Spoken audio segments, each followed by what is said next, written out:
ఈ తెలంగాణ రాష్ట్రం పచ్చగా ఉండాలన్నా, పసిడి పంటలు పండాలన్నా ప్రాజెక్టులతో పాటు చెరువులను, కుంటలను కాపాడుకునే బాధ్యత మన మీద ఉన్నది. నిన్న మన మీరందరూ చదివి ఉండొచ్చు, చూసి ఉండొచ్చు.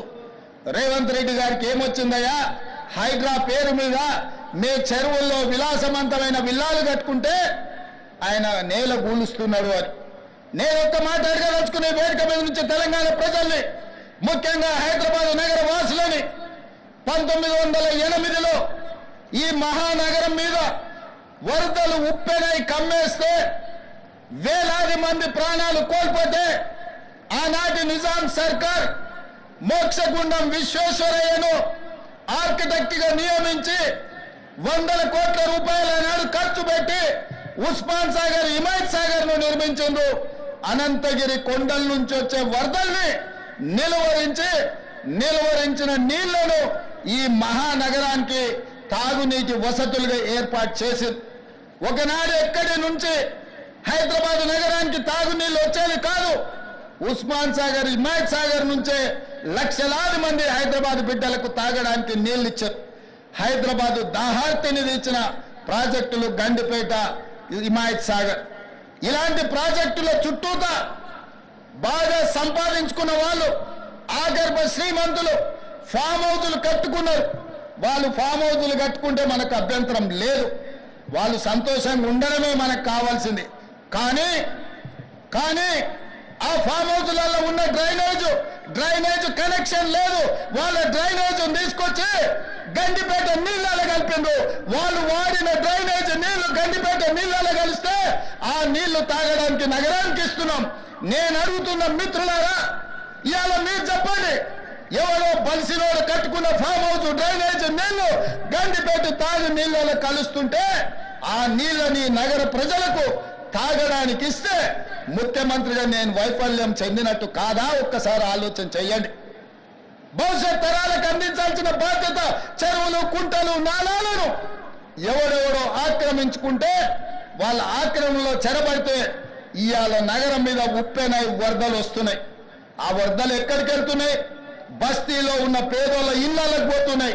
పేదోళ్ళు జీవితకాలం కష్టపడి సంపాదించుకున్న ఫ్రిడ్జ్, టీవీ, మంచము, బట్టలు, కట్టుకున్న బట్టలతో సహా అర్ధరాత్రి పూట వాళ్ళ ఇళ్లకు నీళ్లు వస్తే తడిసి ముద్దయి అనాథలాక రోడ్డు మీద నిలబడాల్సిన పరిస్థితులు వచ్చినాయి. మున్నేరు వాగు పక్కన ఖమ్మంలో అయినా, వరంగల్ జిల్లాలో అయినా, హైదరాబాద్ నగరంలో అయినా, కృష్ణానది ఒడ్డున మునిగే ప్రాంతాలైనా దుర్మార్గులు ఆక్రమించుకున్న చెరువుల వల్లనే ఇవాళ వరదలు వస్తున్నాయి.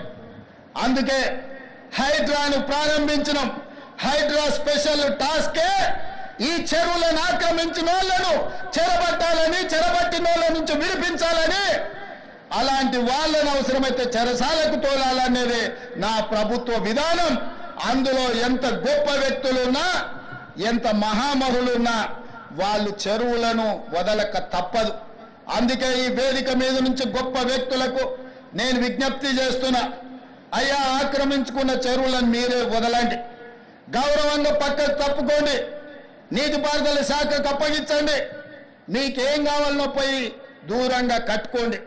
లేకపోతే ఉన్న పలంగా నేల మట్టం కూలగొట్టే బాధ్యత నేను తీసుకుంటా.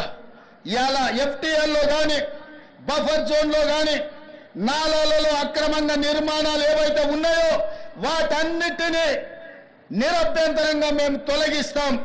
మీరు ఎక్కడికి వెళ్ళినా, మీరు తాత్కాలికంగా కోర్టుల నుంచి ఏమన్నా తెచ్చుకున్నా న్యాయస్థానాలలో కూడా కొట్లాడి ఆ స్కేలను వెకేట్ చేయించి మీరు ఆక్రమణలు తొలగిస్తాం. ఇదే కాదు, ఇవాళ మూసి ఒకప్పుడు అనంతగిరి నుంచి వచ్చే కృష్ణానది జలాలకు ఒక ఆలవాలం. కానీ ఇవాళ కాలుష్యం అయిపోయింది. ఇవాళ మన బతుకులను చిందరవందర చేస్తున్నాయి. నల్గొండ జిల్లా రైతులు ఇవాళ ఏడుస్తున్నారు.